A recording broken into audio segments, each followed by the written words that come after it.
श्री शिवाय नमस्तुभ्यम। हर हर महादेव। छत्तीसगढ़ राज्य के रायपुर के धमतरी रोड सेज पहाड़ में गुरुजी पंडित प्रदीप मिश्रा जी के द्वारा श्री शिव महाप्राण कथा शुरू हो गई है। ये 7 दिवसीय शिव महाप्राण कथा है जो कि 24 दिसंबर से 30 दिसंबर तक दोपहर में 2 बजे से 5 बजे तक आस्था चैनल यूट्यूब के माध्यम से देखी जा सकती है।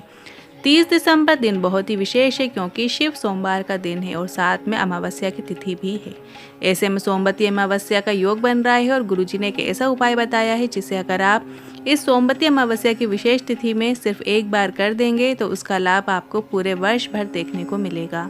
ये उपाय इसी वीडियो के अंत में हम आपको करके भी दिखाएंगे।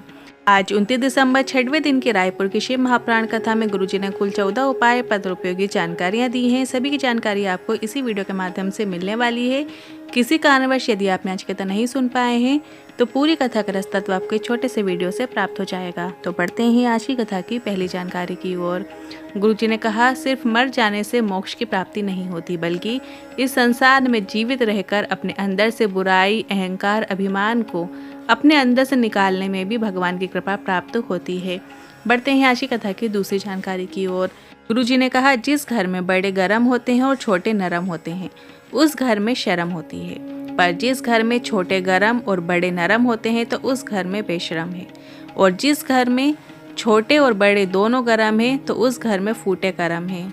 बढ़ते हैं आज की कथा की तीसरी जानकारी की ओर। गुरुजी ने कहा, ब्रह्म वैवर्त पुराण में वर्णन देखने को मिलता है, अगर शिवलिंग का दर्शन स्वप्न में होता है तो उस घर में कोई अच्छा कार्य 15 से 20 दिन में होता है और घर में धन संपदा बढ़ती है।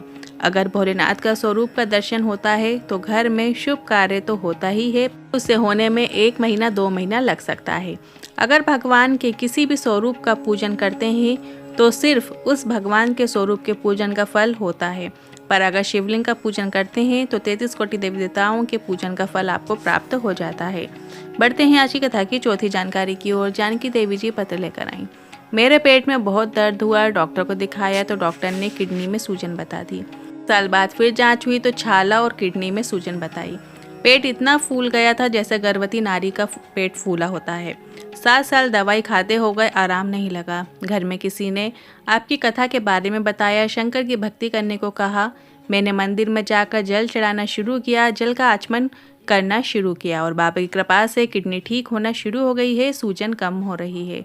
उसी का आभार व्यक्त करने आए हैं। बढ़ते हैं आज की कथा की 5वीं जानकारी की ओर। आज के समय में लड़का लड़की में विवाह होता है, पर जरा सी लड़ाई झगड़े में बात कोर्ट तक पहुंच जाती है, तलाक तक बात पहुंच जाती है, पर इसको रोका जा सकता है अगर लड़की के माता पिता लड़की को समझाएं कि बेटा सहन करके रहना पड़ता है। माता सीता ने भी दुख उठाया था पर आगे उनका जीवन अच्छा रहा। इसी तरीके से आपके जीवन में भी थोड़ा सा दुख आया है तो उसे सहन करके आगे बढ़ें, आगे सुख के दिन भी आते हैं। इसको रोका जा सकता है अगर लड़के के माता पिता भी लड़के को समझाएं, बेटा सबका स्वभाव एक सा नहीं होता है, थोड़ा स्वभाव समझ के चलिए। ऐसे समझाने की जगह आजकल लेकिन भड़काने का कार्य किया जाता है और बात कोर्ट तक पहुंच जाती है। बढ़ते हैं आज की कथा की 6वीं जानकारी की ओर। संदीप जी पत्र लेकर आए। मेरे पिता मिस्त्री हैं, मेरी माँ मजदूरी करती हैं। कंपटीशन एग्जाम में कई बार प्रयास करने के बाद भी नौकरी नहीं लगी तो मैं बाजार में हल्दी बेचने का कार्य करने लगा। आपकी कथा सुनना शुरू किया और ऐसा मनोबल बढ़ा कि 4 गुना अधिक मेहनत करना शुरू कर दी। सीहोर कुबरेश्वर धाम में जाकर बाबा से निवेदन किया और छत्तीसगढ़ लोक सेवा आयोग की भर्ती निकली और एग्जाम दे दिया। पशुपतिनाथ व्रत भी किया और मुख्य कार्यपालन अधिकारी के पद पे चयनित हो गया हूँ, उसी का आभार व्यक्त करने आया हूँ। बढ़ते हैं आज की कथा की 7वीं जानकारी की ओर। उमा साहू जी पत्र लेकर आई। मेरा बेटा 14 साल का था तो गलत संगत में पड़ गया था, कई प्रकार का नशा करता था। मैं कहीं कथा सुनने नहीं गई थी पर बेटियों के कहने पर गुड़ियारी की कथा पंडाल में सुनी और बेटे की नशा मुक्ति के लिए कामना कर ली और घर आकर पशुपतिनाथ व्रत भी किया और रोज जल चढ़ाकर बेटे को देना शुरू किया और दूसरी कथा पंडाल में बैठकर सुनी तो बेटे के लिए सरकारी नौकरी की कामना कर ली और बाबा की कृपा से मेरा बेटा PWD ऑफिस में कंप्यूटर ऑपरेटर में चयनित हो गया है। पर मेरे बेटे की तबीयत खराब हो गई, डॉक्टर को दिखाया तो डॉक्टर ने कहा नशा करने के कारण आंतें सिकुड़ गई हैं। मेरे बेटे ने विश्वास नहीं छोड़ा कि शिव ने नशा मुक्ति कराई है, जॉब दिलाई है तो ठीक भी शिव ही करेंगे। इसके बाद मेरे बेटे ने सीहोर से रुद्राक्ष लेकर आया और रुद्राक्ष वाला जल शिवलिंग पर चढ़ाकर उसका आचमन करना शुरू किया और आज बेटा पूरी तरीके से ठीक हो गया है, उसी का आभार व्यक्त करने आए हैं। बढ़ते हैं आज की कथा की 8वीं जानकारी की ओर।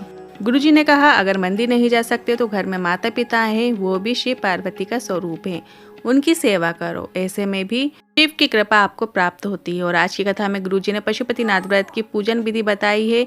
अगर आप कल से पशुपतिनाथ व्रत रखना चाहते हैं तो हमने पशुपतिनाथ व्रत की पूजन विधि का सुबह और शाम का वीडियो बना दिया है, जिसकी लिंक हमने कमेंट बॉक्स में पिन कर दी है, जिसमें टच करके आप सुबह और शाम की पूजा विधि वीडियो में देखकर समझ पाएंगे।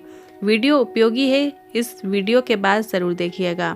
बढ़ते हैं आज की कथा की 9वीं जानकारी की ओर। 30 दिसंबर का दिन बहुत ही विशेष है, सोमवार का दिन है और अमावस्या की तिथि है। ऐसे में सोमवती अमावस्या का दुर्लभ योग बन रहा है। ऐसे में आपको गुरुजी का बताया बिल्कुल नया उपाय करना है। ये उपाय अगर आप वर्ष में या महीने में एक बार भी करेंगे तो भी पर्याप्त है। आपको सुबह शिवलिंग पर जल अर्पित करना है। जैसे कि आप मंदिर जाते हैं, शिवालय जाते हैं, आपको 1 कलश जल शिवलिंग पे अर्पित करना है। और इसके बाद दोपहर में आपको बेलपत्री के वृक्ष के नीचे जाना है और वहाँ पर जाकर आपको 1 आखा दाना चावल का अर्पित करना है, मतलब साबुत दाना चावल का अर्पित कर देना है। और इसके बाद उस वृक्ष की, बेलपत्री के वृक्ष की आपको 7, 11 या 21 परिक्रमा, जितनी आपसे बन सके उतनी परिक्रमा आप कर लीजिएगा। और फिर शाम के समय, प्रदोष काल के समय आपको 2 जगह दीपक लगाना है। एक दीपक आपको बेलपत्री के वृक्ष के नीचे लगाना है, जहाँ पे आपको लंबी बाती का प्रयोग करना है। दूसरा दिया आपको भोलेनाथ के मंदिर में जाकर लगाना है। भोलेनाथ के मंदिर में जब आप दिया लगाएंगे तो आपको गोल बाती का दिया लगाना है, या भोलेनाथ के मंदिर के चौखट पर भी वो दिया लगा सकते हैं। बस आपको इतना ही करना है। जीवन में कितना ही दुख, तकलीफ, कष्ट क्यों ना चल रहा हो, वो दूर होता ही है और आपके जीवन में आपको उन्नति देखने को मिलती है। पर कई लोगों के प्रश्न आते हैं कि हमारे जो बेलपत्री का वृक्ष है वहाँ पे शिवलिंग रखा हुआ, तो ऐसे में हम परिक्रमा क्या बेलपत्री के वृक्ष की कर सकते हैं? तो हाँ, आप बिल्कुल परिक्रमा ऐसे में कर सकते हैं। पर यदि बेलपत्री के वृक्ष के उधर दीवार है तो आप परिक्रमा पूरी तरीके से नहीं कर पा रहे हैं, तो फिर ऐसे में आपको अपनी ही जगह पर खड़े होकर घूम जाना है। इस तरीके से भी आप बेलपत्री के वृक्ष के नीचे परिक्रमा कर सकते हैं। बढ़ते हैं अगली 10वीं जानकारी की ओर। इस शिव महापुराण कथा के बाद गुरुजी की जो अगली शिव महापुराण कथा है, 2025 की पहली शिव महापुराण कथा रहेगी, वो 4 जनवरी से 10 जनवरी छुरिया हाले कोसा राजनांदगांव में रहेगी। और इसके बाद 16 जनवरी से 22 जनवरी सूरत गुजरात में रहेगी। इसके बाद 24 जनवरी से 30 जनवरी साकरी महाराष्ट्र में शिव महापुराण कथा होगी। इसके बाद फरवरी की जो पहली कथा रहेगी 1 फरवरी से 7 फरवरी कांकेर छत्तीसगढ़ में रहेगी। और इसके बाद 10 फरवरी से 16 फरवरी प्रयागराज में रहेगी। और इसके बाद 17 फरवरी से 23 फरवरी तारा बाबा की कुटिया सिरसा हरियाणा में शिव महापुराण कथा होगी। और इसके बाद सीहोर की पावन धरा में कुबरेश्वर धाम में शिव महापुराण कथा होने जा रही है, जो कि 25 फरवरी से 3 मार्च में रहेगी। और उसी समय रुद्राक्ष महोत्सव भी रहेगा, क्योंकि उसी समय महाशिवरात्रि भी पड़ेगी और फुलेरा दूज भी पड़ेगा। और उसी समय रुद्राक्षों का अभिमंत्रित किया जाता है, जो रुद्राक्ष हमें साल भर प्राप्त होते हैं। तो ये दुर्लभ संयोग है, इसमें आप जरूर कथा में पधारिएगा और कथा का आनंद लीजिएगा। आज के इन उपायों से जुड़े मन में कोई सवाल या क्वेश्चन है तो आप कमेंट के जरिए पूछ सकते हैं। वीडियो थोड़ा भी उपयोगी लगा हो तो वीडियो को लाइक करके कमेंट बॉक्स में हर हर महादेव ज़रूर टाइप कीजिएगा। श्री शिवाय नमस्तुभ्यम।